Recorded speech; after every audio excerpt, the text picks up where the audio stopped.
नाजरीन ग्रामी, पाकिस्तान के JF-17 thunder block 3 fighter jet के मुकाबले में खड़ा करने के लिए भारत अपने फाइटर जेट तेजस को लेकर जाता है दुबई के एयर शो में। नाजरीन, आपको याद होगा कि हर साल ये एयर शो जो है वो दुबई में लगाया जाता है और उसमें पाकिस्तान अपना JF-17 थंडर ब्लॉक 3 वेरिएंट जो फाइटर जेट्स हैं उनको भेजता है उस एयर शो में हिस्सा लेने के लिए। बट हमारे पड़ोसियों ने अपने फाइटर जेट को JF-17 थंडर के लेवल तक ले जाने के लिए और उससे भी ज्यादा रिलायबल बताने के लिए, उसकी रिलायबिलिटी बताने के लिए या उसके जितना सिस्टम है उसके अंदर जो कुछ भी टेक्नोलॉजी का इस्तेमाल किया गया है उसको दिखाने के लिए एयर शो में एंट्री करता है।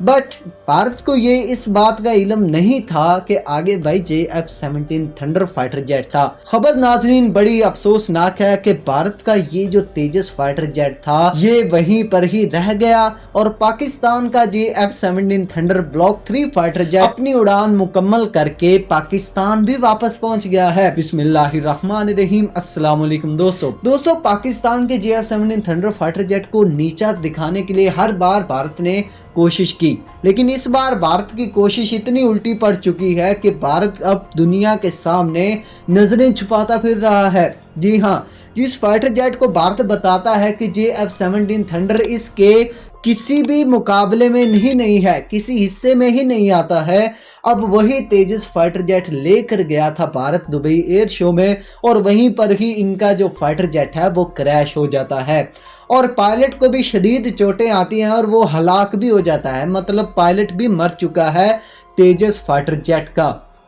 अब इंक्वायरी से कहा तो गया है, जो एयरफोर्स है भारत की उसने ये कहा है कि इंक्वायरी की जाए कि हादसे की वजूहात क्या थी।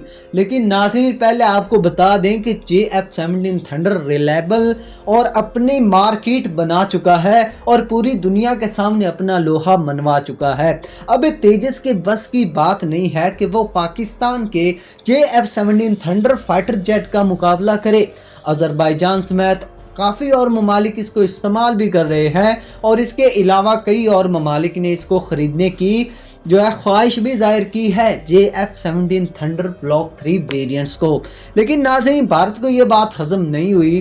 तेजस इंडिजिनियस फाइटर जेट बनाना है जी, भारत कहता है खुद का फाइटर जेट बनाएंगे और उसे एक्सपोर्ट करेंगे। बट यही जो है उनका भारत का निज़ाम है वो सारा उल्ट पुल्ट हो गया और भारत की जितनी भी टेक्नोलॉजी है, भारत के अंदर जितनी भी ताकत थी वो सारी यहाँ पर निकल चुकी है।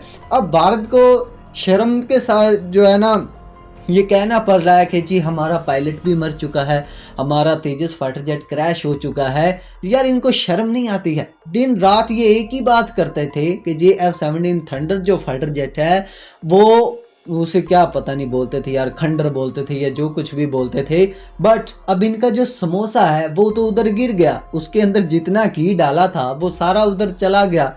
पता लग गया सभी को कि तेजस ताकतवर है या रिलायबल है या JF-17 थंडर फाइटर जेट। बहरहाल नाजरीन पायलट किसी भी मुल्क का हो, किसी भी एयरफोर्स से ताल्लुक हो, अफसोस के साथ ये कहना पड़ रहा है कि पायलट की जो है ना मौत हो चुकी है इस हादसे में। लेकिन ये जितना भी नुकसान हुआ है ये इंडियन HAL को जो है ना इसकी भरपाई करनी चाहिए और गवर्नमेंट को सख्त एक्शन लेना चाहिए कि अगर आपसे फाइटर जेट नहीं बनता है तो भाई जवाब दे दो, फाइटर जेट ही ना बनाओ, क्या फायदा है आपका। ग्रामी ये थी आज की वीडियो और मजीद वीडियोस के लिए चैनल को सब्सक्राइब कर लें। तो मिलते हैं नेक्स्ट वीडियो में, तब तक के लिए अल्लाह हाफिज़।